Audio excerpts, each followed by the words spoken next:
Envase Technologies creates a suite of solutions that makes it easier to run your trucking business. For drivers and carriers, our solutions put control back in your hands with a TMS, capacity and storage marketplace, and rate management system. Optimize your operations with less administrative headaches and increase the value of your time spent on and off the clock. Envase Technologies, driving progress, delivering innovation. For more information, visit envasetechnologies.com. That's ENVASE Technologies.com. Hey, supply chainers, wherever you are in the world, this is Sarah Barnes-Humphrey with you today. Are you ready? Let's talk supply chain.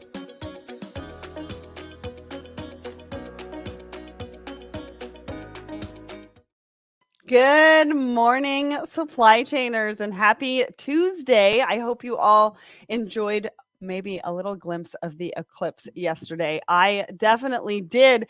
My name is Sarah Barnes-Humphrey. I am the founder and host of Let's Talk Supply Chain, as well as the Blended podcast and the founder of the Blended Pledge.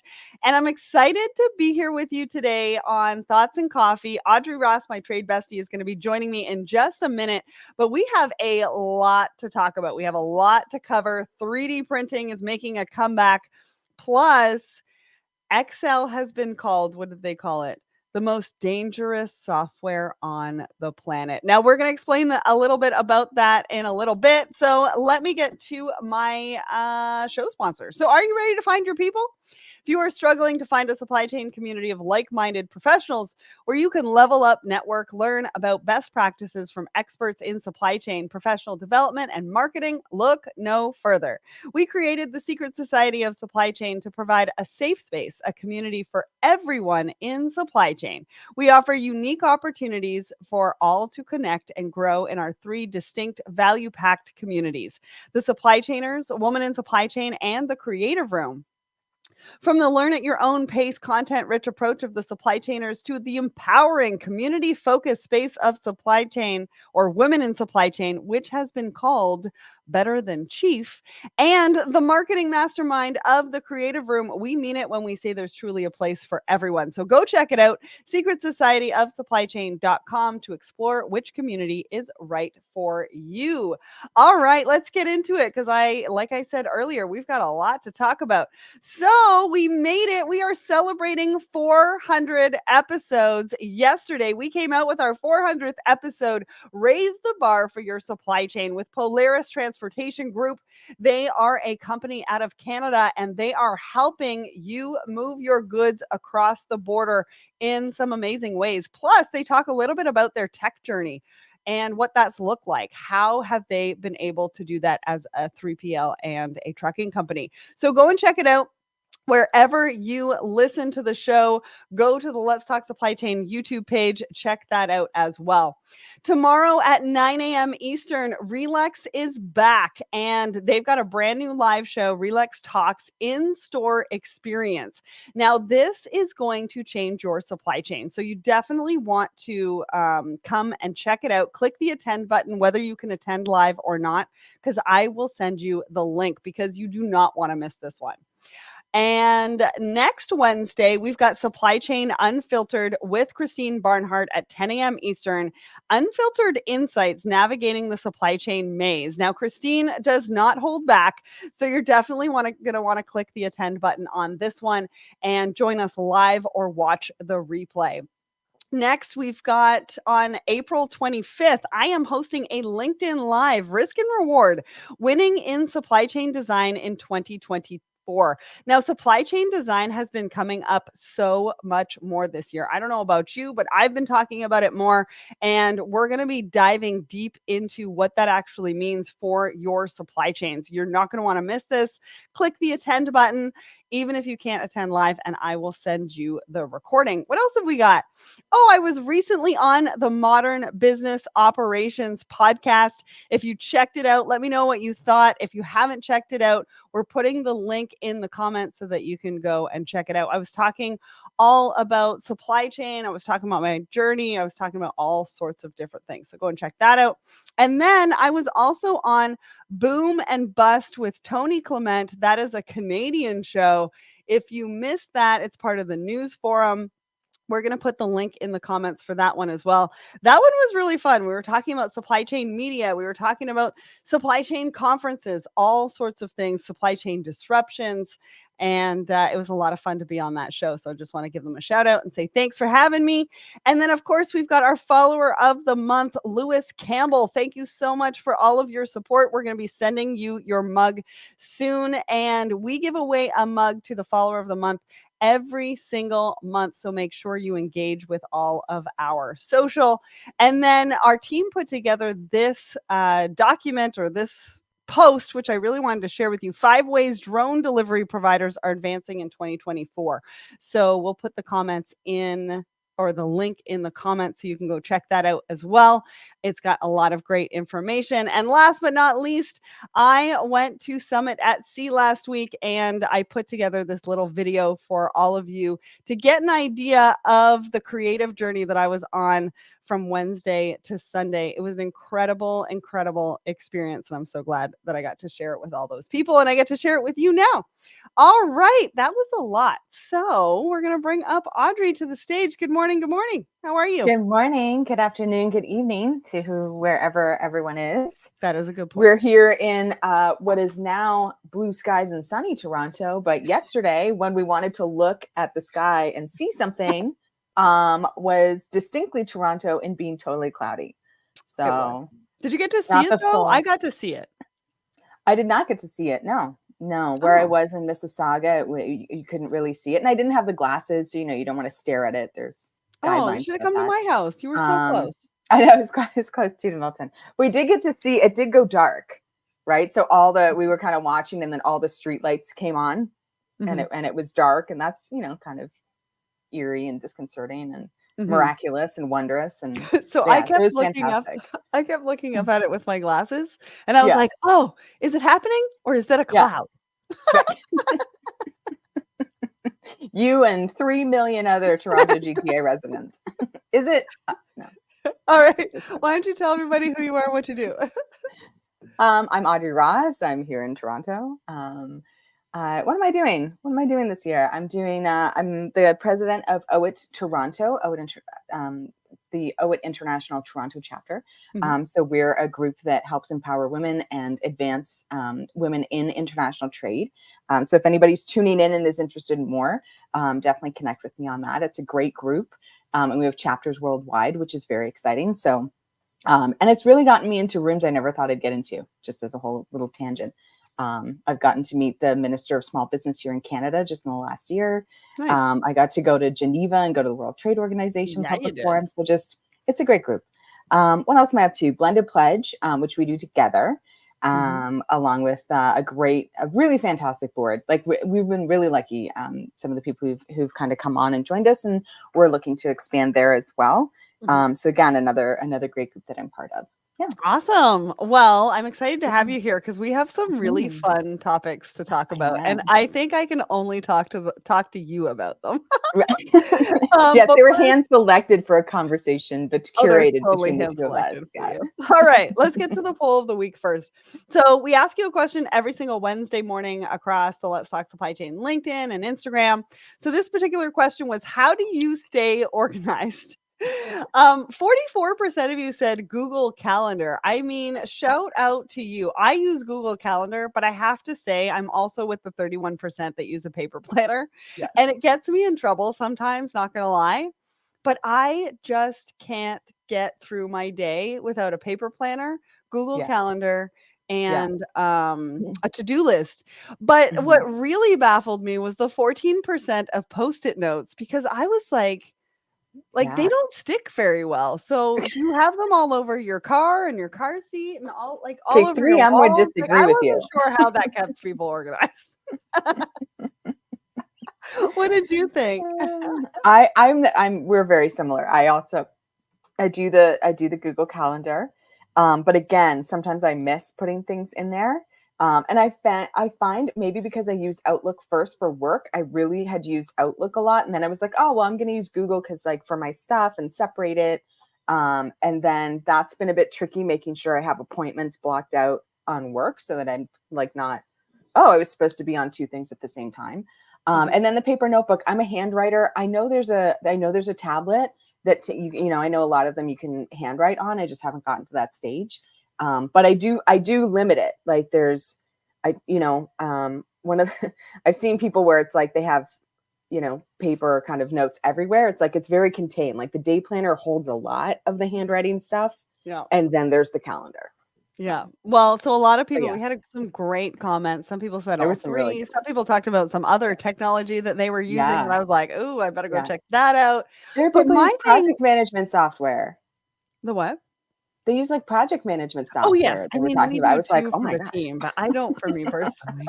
Maybe I should. I don't know. Maybe I But even should. those electronic pads with the pens, I feel like my hand gets in the way. Oh yeah, we talked about this because we both are like handwrite. We are both, we both, I don't know. However, we were taught to handwrite in like the 80s, where And I like need the lines. the whole hand goes into it. I don't know. And I need the lines. I need the lines yeah. to say like, so They I don't probably know have if that is my next step or not. I don't know if I'm going to try it. All right, let's get to a market update because you are going through all the things on a daily basis as a shipper. Yeah. So talk to us about what's going on in the market. What are you seeing? What are you having to deal with?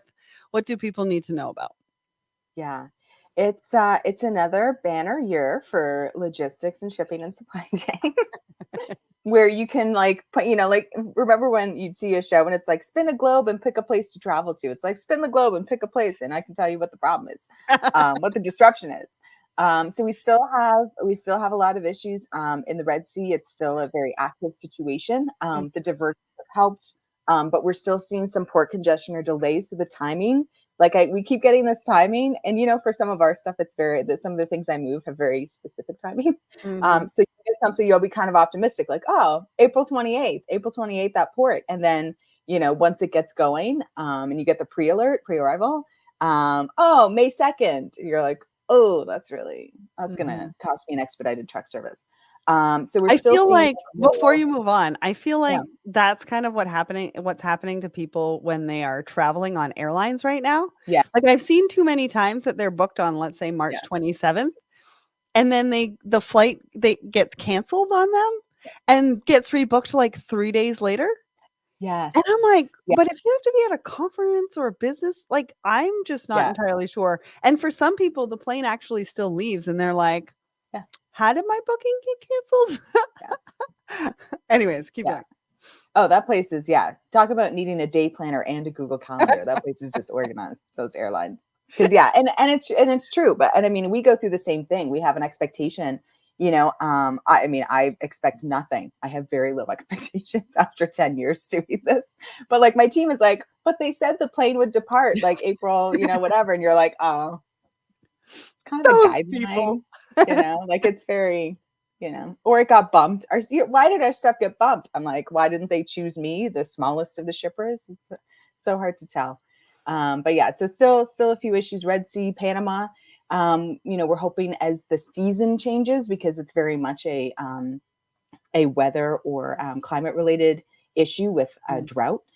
So we have seen kind of creep ups and increases. And actually I saw something come into New York just yesterday. I saw something come in that when I saw this kind of, when it departed, when it arrived, it had tightened back up. It wasn't the kind of extended delays we've been seeing, although we've moved some stuff into the West Coast now as well, to try and compensate for a couple of things, which is the Panama Canal. So we have a couple of customers that can't tolerate any delay on that Panama. So we're bringing them West Coast, doing a transload or doing rail across. But then also the ILA on the East Coast is going into labor negotiations, and those are coming up at the end of the summer, I think the beginning of October.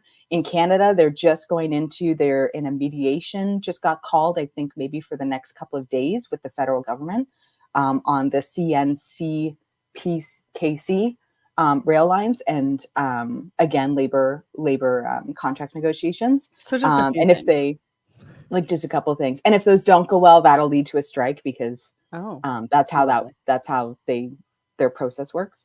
So what else? I know lots of that's a lot. Good volume. I know that should keep you busy enough. There were some good volumes that came in too. So West Coast ports are a little bit more congested. We've seen Vancouver and Prince Rupert kind of, things have been a little slow getting onto rail. ERS has been like, maybe you can have it, maybe you can't. Awesome.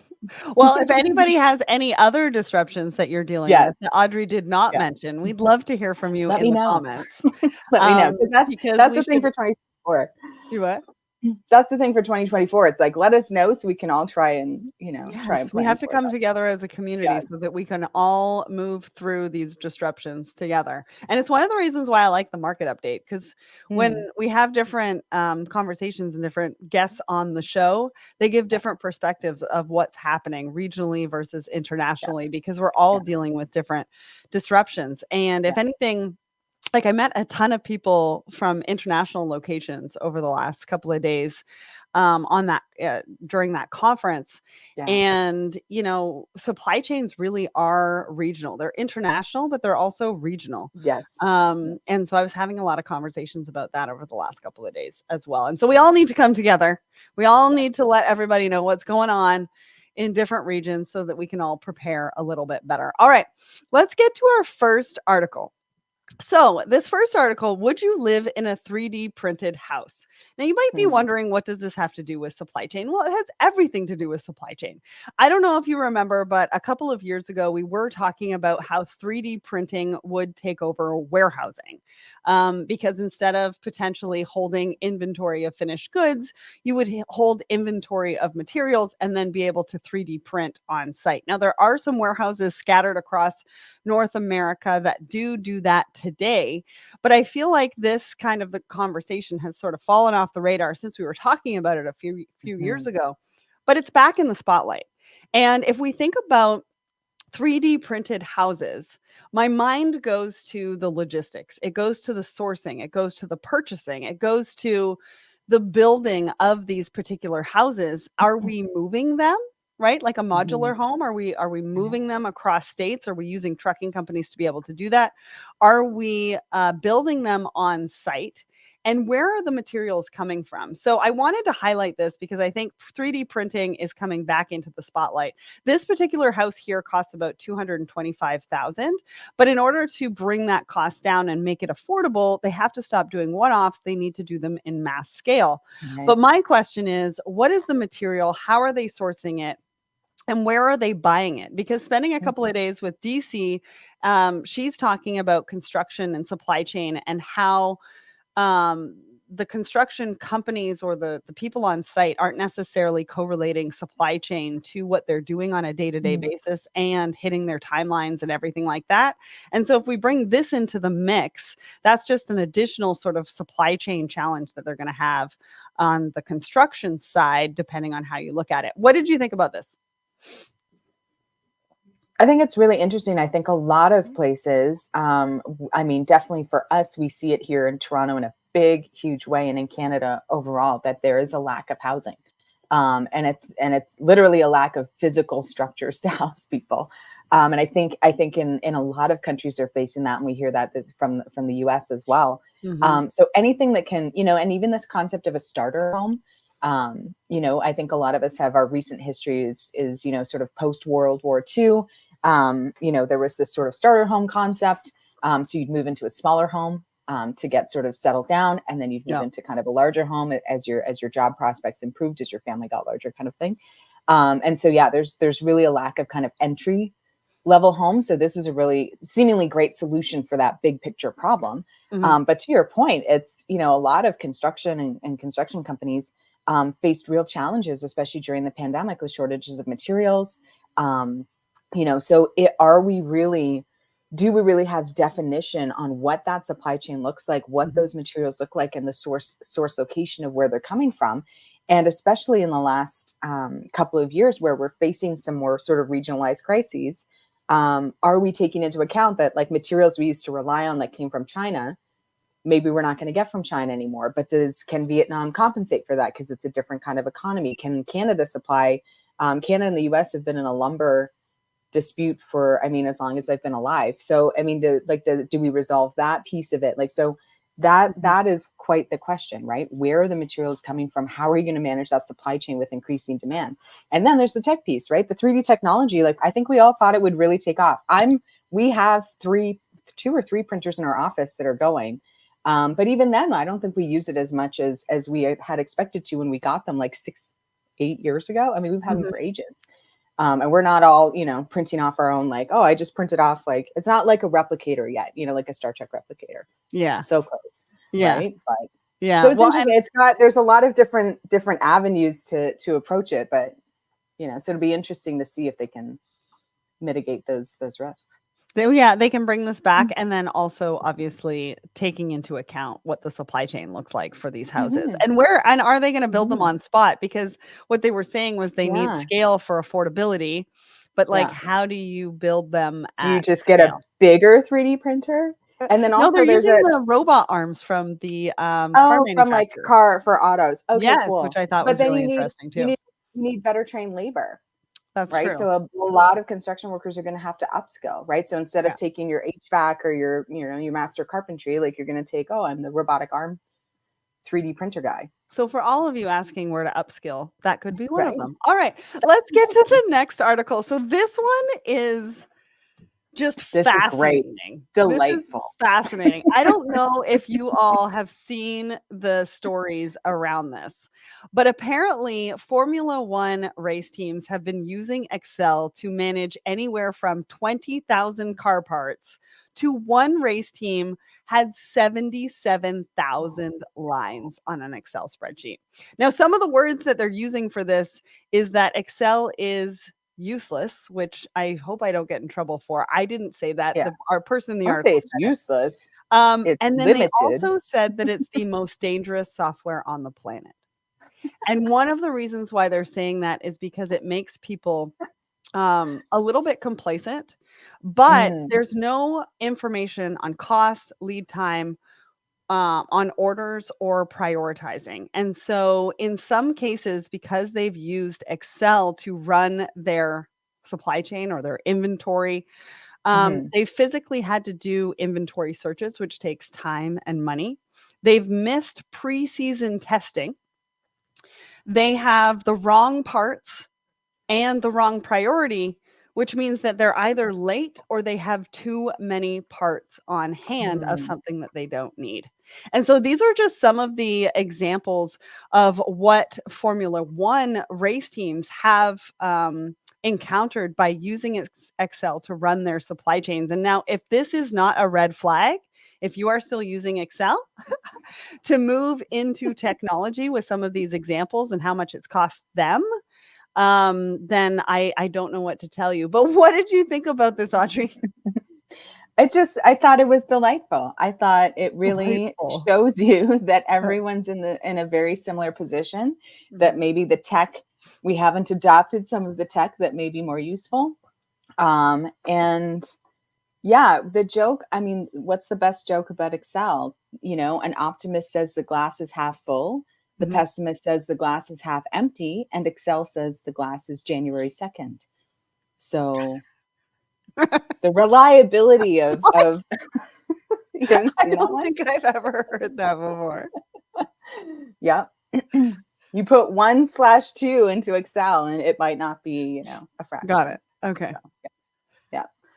No, so it's interesting. And it's really the kind of thing where I'm like, someone's come up with a methodology, and it's probably what happens at a lot of small companies, right? These teams are probably, everybody has a certain skill set, and they're deploying that. And then you have one or two people or a person who comes up with the foundational system that everybody does, and everybody's trained on how to follow that, and hopefully, do as well as the first person. But then, after, 20 years, somebody retires, somebody gets traded to another team. I'm a little loose on Formula One, but so then you have new people kind of following along this process that's not necessarily intuitive, and probably required, it was probably someone who was quite analytical who put it together. And then you have someone come in who's just, doesn't realize that the formulas might change on you, that you have to kind of go through and be very diligent about verifying things. So it's not reliable in a lot of circumstances. And then, if your team wants reporting on, okay, well, which are the priority items? Like, okay, well, I highlighted all the ones we buy the most often in blue. Like, it sounds silly when I say it out loud, right? Well, and it's hard to track that for the human eye as well. And then keep an eye on where the parts are in relation to what it's. Yeah. So there's two things that I'm going to leave you with on this article. Number one is if you're still using Excel, take this article, send it to your leadership team, just by email, just be like, I found this Yeah. really cool. There's a lot of really great examples around when Yeah. to use Excel, when not to use Excel, and then maybe we want to have a conversation about tech. Number Yeah. two is at the end of this article, it says Excel is the symptom of a much larger issue. Mm. Mhm. And so it's not actually the problem. There Yeah. are some human elements to this throughout this article that they talk about complacency and Yeah. different things like that as to the reason behind using Excel. But if you think about that, what are the much larger issues that we're not solving for, that we're leaning on Excel to do for us? And in this Mhm. particular article, they said that they were relying on Excel when sending a human into a 200-mile an hour race. So if you Yeah. think about the consequences behind not having technology, that Yeah. particularly is a really, really big one. All right. We've Mhm. only got a couple of minutes left. Now, I want to talk about Chick-fil-A. Is it Chick-fil-A or is it Yeah. Chick-fil-A? Because I keep saying Chick-fil-A. Chick-fil-A. Okay. Chick-fil-A. Chick-fil-A. Okay, I will get it right. So I wanted to bring this up because this actually is a supply chain problem. This is a Mhm. sourcing problem. What they did was they promised not to have chicken with antibiotics in it. Now they're saying that they are going to do no antibiotics that are important to human medicine. Now there's a lot of people on either side of this, but it's because they actually can't source the chicken that they need to fulfill their original promise, which is a supply chain Mhm. issue. But they need antibiotics is what they're talking about they want to balance animal health versus human health. And they're having a hard time doing that through sourcing. What did you think about this Mhm. article? I'll get my thoughts together and come back I at you think later. I think it's an issue that anyone who's in food and food services comes across, right? Especially when you're Mhm. dealing with poultry. And we're talking about a supply chain that just has had 2 or 3 episodes of avian bird flus, Mhm. that have kind of taken out a lot of the stock, right? So they're having to compensate, with different suppliers, and this is, they're coming up short. So this is an interesting. I mean, again, from a human perspective and a human who consumes food perspective, it's not ideal because they do go into some of the medical reasons as to why you would want to avoid Mhm. antibiotics in our poultries and meats. But I mean, Chick-fil-A is in an interesting position where they can't source maybe the quantity that they need. So, Mhm. or Absolutely. I mean, my thought too is they can't source it at the price they want it. Well, so what they're Maybe think saying is that, yeah, like of they're also trying to balance price. I wrote this Yeah. down somewhere. So Yeah, I mean, chicken if they were health, buying $4 a chicken and now it's $8 a chicken, but they're selling to market, a $5 chicken sandwich, then yeah. it can become really challenging. So they said chicken health and growth versus higher prices. Yes. Yeah. Because when they don't give them the antibiotics, there is the opportunity for, like you said, the avian flu to come through and it, Yeah, or other kills off diseases and some of things the like that. yes, versus the higher prices, that particularly comes with giving them the antibiotics, and so Yeah. that Mhm. we can have potentially healthy I Mhm. don't really know too much about it, but I wanted to bring it up because these are some of the sourcing challenges that we're going to run into when it comes to certain products that we are moving through the supply chain. And so Mhm. as a disruption, it's just something Mhm. that we wanted to put in front of you so that you could think Mhm. about as to what Chick-fil-A Chick oh my goodness, Filet. Chick-fil-A. I cannot say this. I haven't been able to say it forever. Chick-fil-A? Yeah. Okay. Chick-fil-A has had to do to change around their supply chain and their business model. Yeah. All right. Let's get Yeah. away from that one because apparently I'm having trouble with that one. Let's let everybody know where we're going to be. So again, at the top of the show, I talked about where we're going to be online. Relax Talks Yay. is tomorrow. You're not going to want to miss that. Supply Chain Mhm. Unfiltered is next Wednesday. So good. And we've also got Risk and Reward on April Mhm. 25th as well. And then in person, I'm going to be at Coupa Inspire April 22nd to 24th. On April 30th to May 1st, I'm going to be at the Firmament 3rd Annual Supply Chain Symposium. June 5th through 6th, I'm going to be at Home Delivery World. And June 5th through 7th, I'm going to be at the Global Supply Chain Marketing Summit with Supply Chain Brain. Then I'm going to be at TMSA Logistics Marketing and Sales Conference in New Orleans and the Commit Events Retail and Supply Chain Exhibition September 26th and 27th in Charlotte. Wow, that is a really big lineup. I didn't realize how much I was going to be traveling in the next couple months, and we still haven't even added some to that. Anyways, if you're going to be there and you see me, please make sure to come say hi. I would love, love, love to meet you. Thanks so much for everybody for watching this week. And Audrey, thanks so much for being my guest. Thanks for having me, Sarah. Great talk. Have a great